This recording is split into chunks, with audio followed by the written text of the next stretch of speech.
The C-SPAN networks bring you long-form public affairs programming from the nation's capital and are a public service of your television provider. C-SPAN, created by cable. Jonathan Karl. Sean, thank you for being here first briefing. Great to see you. Thank you. Before I get to a policy question, just a question about the nature of your job. Yeah. Is it your intention to always tell the truth from that podium, and will you pledge never to knowingly say something that is not factual? It is. It's an honor to do this, and yes, I believe that we have to be honest with the American people. I think sometimes we can disagree with the facts. There are certain things that we may not fully understand when we come out, but our intention is never to lie to you, Jonathan. Our job is to make sure that sometimes, and you're in the same boat. I mean, there are times when you guys tweet something out or write a story and you publish a correction. That doesn't mean that you were intentionally trying to deceive readers and the American people, does it? And I think we should be afforded the same opportunity. There are times when we believe something to be true, or we get something from an agency, or we act in haste because the information available wasn't complete, but our desire to communicate with the American people and make sure that you have the most complete story at the time. And so we do it. But again, I think that when you look net, we're going to do our best every time we can. I'm going to come out here and tell you the facts as I know them, and if we make a mistake, I'll do our best to correct it. But I think that it's as I mentioned the other day, it is a two-way street. There are many mistakes that the media makes all the time. They misreport something, they don't report something, they get a fact wrong. I don't think that's always to turn around and say, okay, you were intentionally lying.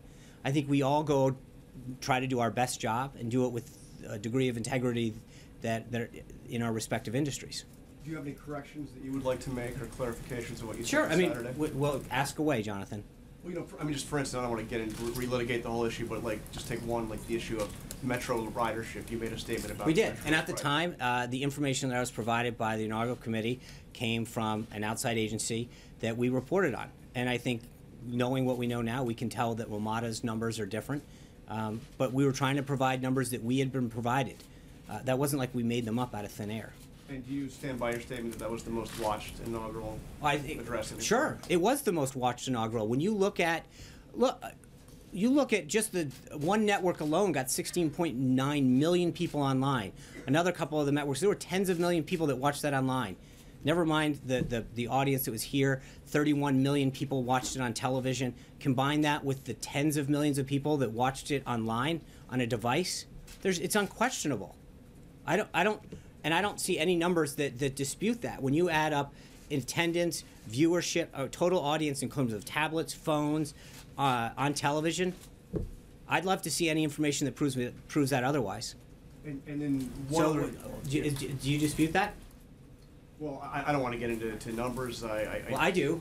Okay, I mean, okay. I'm just saying, if you're asking me a question about my integrity, I have a right to say, if you add up the network streaming numbers, Facebook, YouTube, all of the various live streamings that we have information on so far, I don't think there's any question. It was it was the largest watched inauguration ever.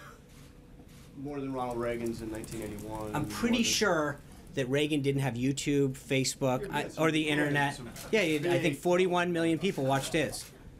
41 million watched his, okay? So let's just take the Nielsen ratings, which are 31 million, and add it to CNN, 16.9 million.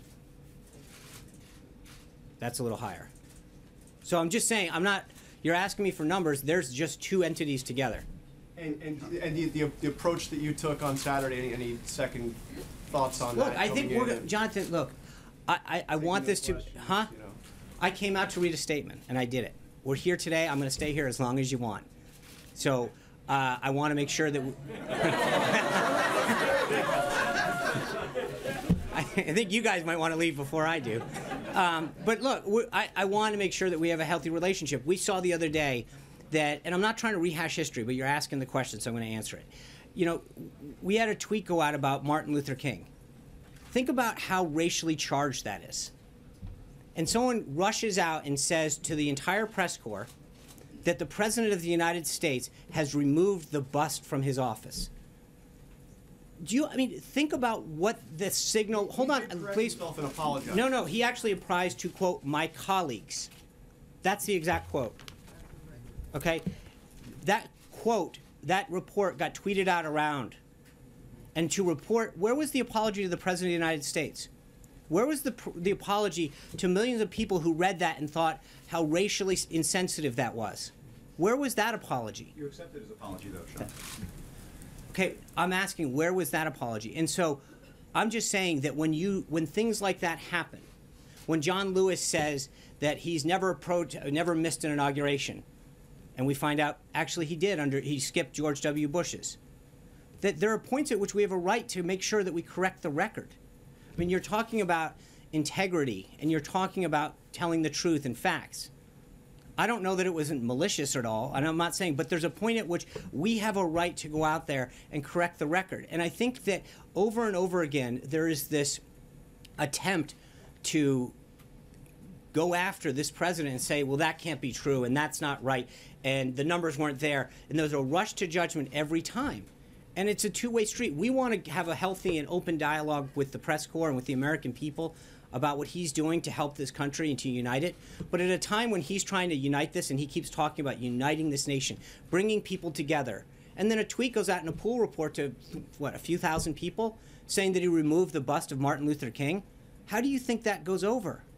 Sean, did the media invent the feud between the president and the intelligence community? Look, I think that you saw from the response the other day, he walked into the CIA, people were hooting and hollering, they gave him a 5-minute standing ovation. That doesn't look like a relationship that's, I mean, they were excited. Media invention. No, but I think there's a difference between having differences with intelligence leaders and leaders of that community who had strong differences with, than the people and the men and women who toil every single day in our intelligence community. And it was reflected at the CIA.